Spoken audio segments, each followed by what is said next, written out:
is in cinemas now, and there's so many comparisons you can kind of make to Jaws and Beast. So Beast is obviously people in the savannah area are being chased by a lion who's obviously out there hunting and being the apex predator that it is. So this is starring Idris Elba, and he's a fantastic actor, and he does carry a basic script, so he does make the basic script above where it needs to be, but unfortunately this movie does fall into that B grade sort of action film where the character choices make no sense at times. Like, they're being chased by a lion, but there's people like just legging it out of vehicles where they would have been safe. Like, the lion's not going to be able to get them in the vehicle, and it's just like they're doing absolutely the wrong things at the wrong time, and for some reason none of them sort of search for a weapon or anything. Like, it's really off-putting, but there are a number of good things for it. So obviously character is a father. He's got 2 teenage daughters, and he is unfortunately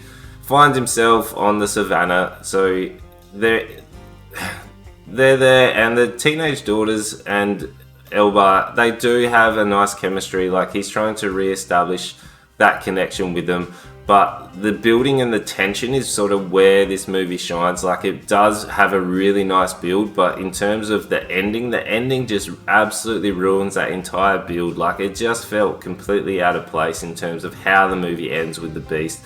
But like, every time you can see the Beast popping up, like, you can see that at all times these people are not safe, and you can see, like, obviously because the lion is obviously the apex predator and it's around at all times, you can feel that tension building, where you kind of get the similarities in terms of Jaws, where obviously the shark is circling boats, and you get that with the lion as well. But overall, choices the people make, obviously the script is basic. Like, we are only in that B grade sort of film where I really wanted this to be good, but I found myself sitting there going, when's this going to happen? Like, this needs to have more to it. Like, they've done really well with the tension, but just there's nothing really to it that was like, yes, I really want to hang around and keep watching this, or even like recommend it, where I know people are going to enjoy it, but the performances, like, they just make absolutely silly choices in terms of being hunted by a lion. I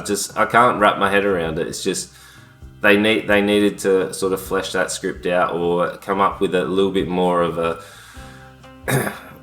cohesive story in terms of what they want to do with this. I know they wanted a monster film that is obviously hunting him, so it's called Beast for a reason. But for me, it's only a 2 out of 5. Like, I just could not enjoy it that much. Like, the animations and the CGI for the lion is quite good, but unfortunately I can't carry this script any more than what he's done. Like, he's taken a very basic script and he has put it into that B grade category, so he's done really well. His performance is good, but he can't put it into that next tier where I'd even like recommend it to people. Like, and that, like, there's not much going for the film unless you really like watching a really good suspense that's ruined at the end. So that's it for me.